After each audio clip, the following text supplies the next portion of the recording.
Dear students, my name is Naushin Nizami and I am back with you to discuss some more topics which are a part of Chapter 7 Indian Public Finance Statistics. So, in today's session, we are going to discuss some more sources of revenue, but right now we are discussing only for the state and local governments. In our last session, we had seen that how union government has various tax and non-tax sources of revenue. So let's try to understand how these local and state governments obtain and earn their revenue. So the primarily state government has four sources: land revenue, agriculture income tax, stamp duty and registration fee, and professional tax.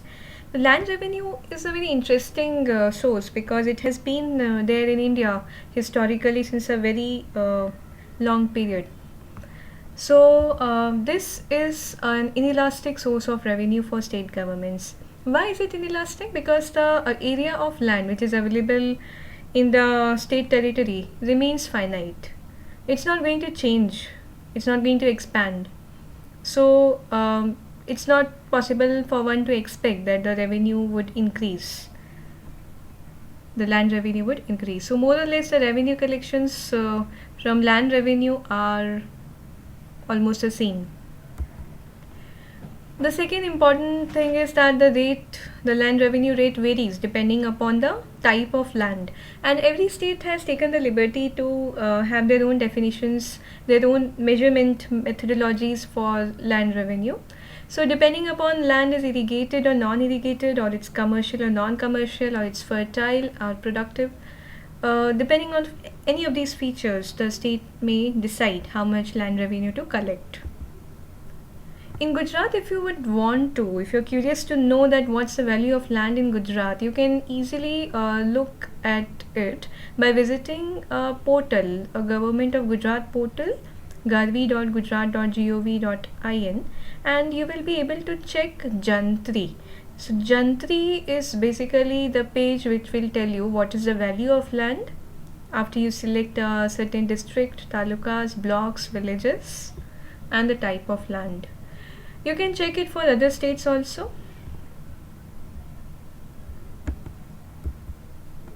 The second source of revenue is agriculture income, and this is levied on income which is earned from agricultural land.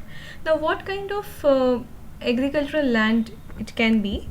So, this income can be any income, whether it's obtained from rent or revenue derived from land which is situated in India and is used for agriculture purposes. So whether you're growing land produce or you have given it for rent and still it's being used for agricultural reasons, for growing grains, fruits, commercial crops, tea, coffee, etc., it will be liable for agriculture income.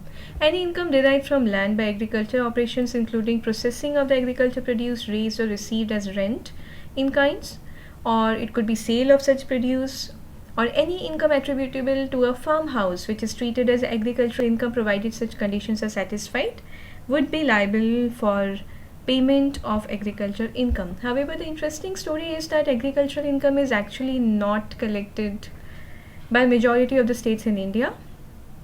So presently there are only 5 states in the Indian Union which are levying tax on agriculture income, and they are Assam, Karnataka, Kerala, West Bengal and Tripura.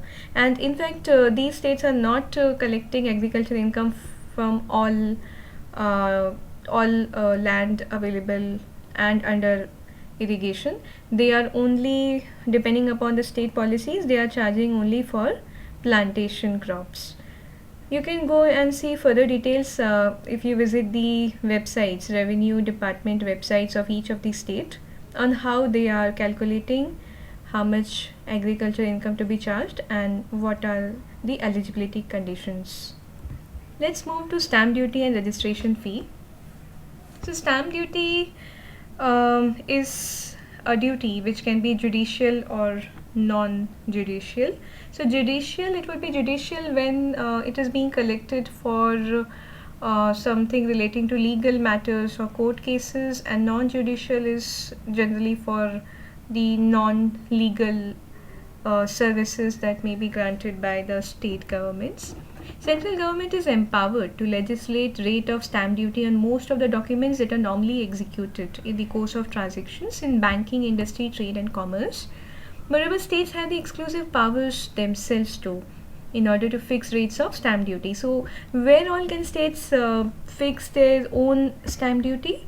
They are conveyance deed, or it could be gift or exchange or mortgage or lease agreements, or you buy a bond, or you get an award from the state government, or settlement, trust, partition. So these are some of the areas where state governments have their own discretion, they have their own liberty to fix rates of stamp duty. Now, what is registration fee?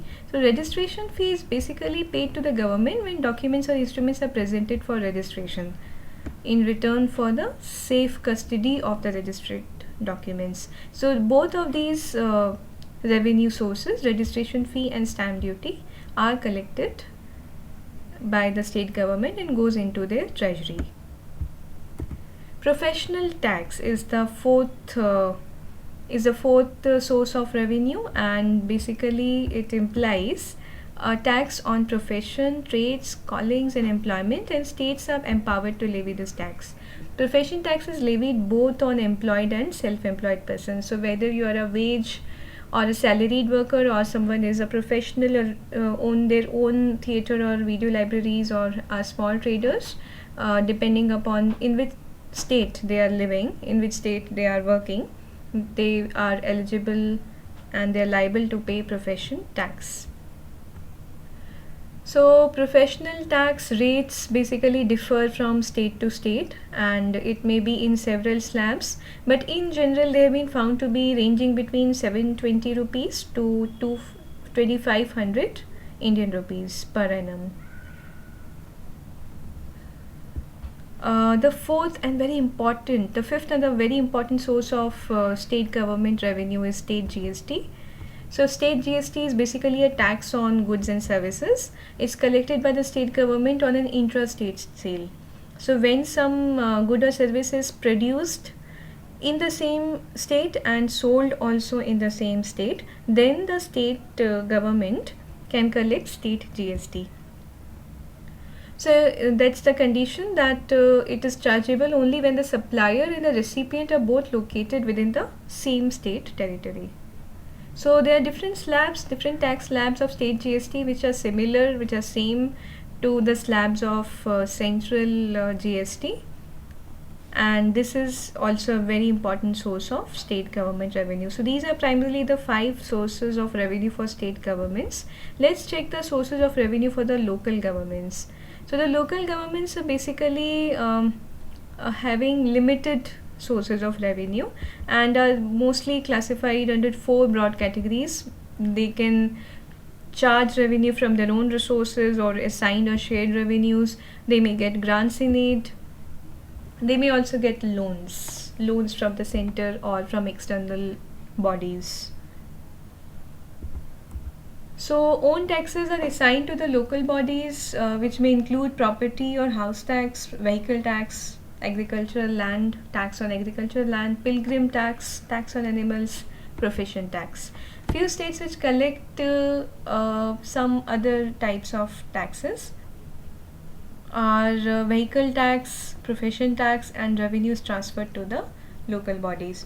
So in the first point which we discussed, these are the taxes levied by state government directly, while in case of few states, profession tax, vehicle tax is actually levied by center and then it is transferred to the local body. So it's levied either by the center and transferred to state, or it's levied by the state and then transferred to the local bodies, which means to the municipal corporations or gram sabhas. Then there are shared taxes also, like entertainment tax and surcharge on stamp duty. Some non-tax revenue sources of the local governments are regulatory activities such as license fee, commercial activities which could be charging revenue for charging some tax for water or any other public service provided by local bodies, as well as fines. So these are some non-tax revenue sources. So sometimes we have to pay water bill, so municipal tax. So these are all local sources of revenue. Rural bodies have their own way, they have their own mechanism of collecting revenue. So, rural local bodies levy obligatory taxes and sometimes optional taxes. So, obligatory taxes are compulsory for all the individuals or institutions who are eligible to pay them, and there are some taxes which are optional. Let's see some examples. So, suppose some private latrine has been set up by a rural local body. They they will they will be charging obligatory taxes for the use of private latrines, or you can say for recovering the expenditure incurred in the construction of private latrines by occupier or owner of the buildings to which such latrines are attached, which are generally cleaned also by the local bodies. So they may not be only constructed by, say, Gram Sabha or Gram Panchayats, they may even be maintained. So for maintenance they would charge some fee or some tax. Then there may be taxes such as a light tax if light arrangement has been made by Gram Panchayats or Gram Sabha. There may be a tax on a person for exercising any profession or carrying any trade or calling within the limits of Gram Panchayats or Gram Sabha area. So these are some permissions which have to be taken by such individuals, and for that a legal document has to be developed and one has to pay either fees or tax for carrying out this purpose.